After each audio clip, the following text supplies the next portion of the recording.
Welcome to FirearmsPH. How to apply for a permit to carry firearms outside of residence, or PTCFOR, in the Philippines.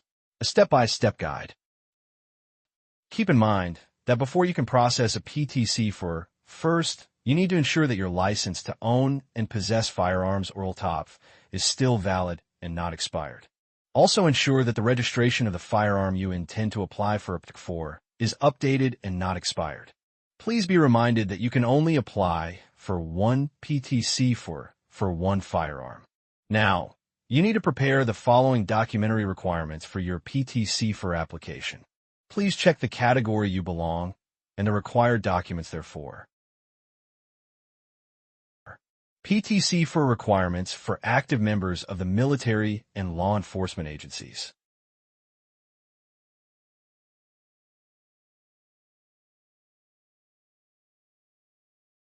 PTCFOR requirements for retired members of the military and law enforcement agencies. PTCFOR requirements for active government employees.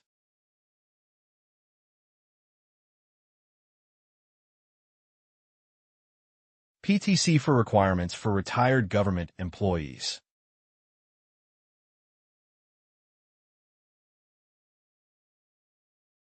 PTCFOR requirements for incumbent elected officials.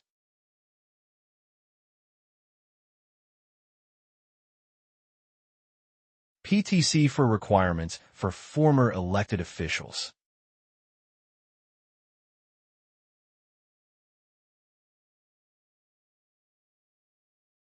PTCFOR requirements for senior citizens.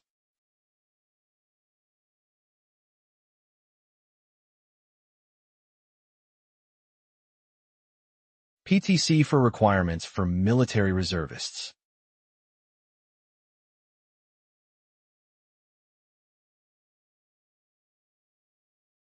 PTCFOR requirements for businessmen.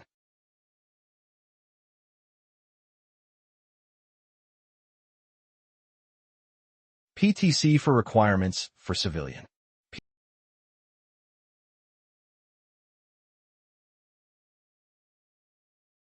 PTCFOR requirements for religious leaders.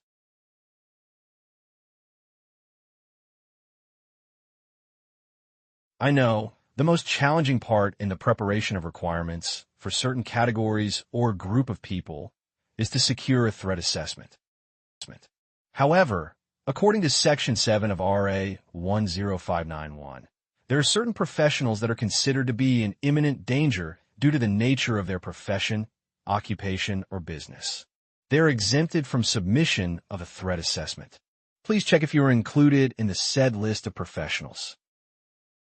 Here's the list of said professionals.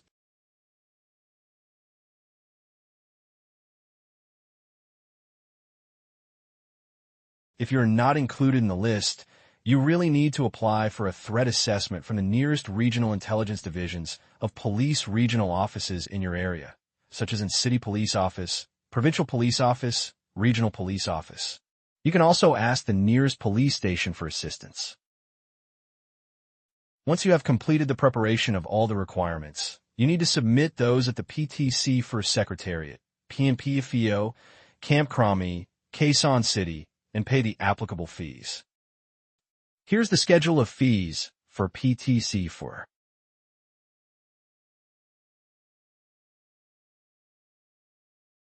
Depending on the completeness of your documents and the absorptive capacity and workload of the PTCFOR Secretariat, you can claim your ID on the same day. Once you have completed all of these and claim your PTCFOR ID, you can now bring your firearm outside your residence or place of business. But be reminded that these are subject to certain conditions. Keep in mind the following things. 1. The PTCFOR is granted as a privilege and may be revoked anytime. The PTCFOR is intransferable. Your firearm must not be displayed or exposed to public view. It must be encased in a hand luggage, such as clutch bag, belt bag, gun case, or the like, and for rifles and shotguns categorized as small arms, it must be cased and secured inside a vehicle.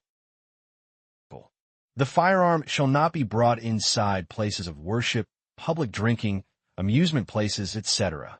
The valid LTOP/F/M must be carried with the PTCFOR. Expired, revoked, canceled, or nullified ELTOP-F will automatically invalidate the PTCFOR. That's it. Just make sure to follow the law. For more informative discussions about these kind of topics, don't forget to like, share, and subscribe to FirearmsPH.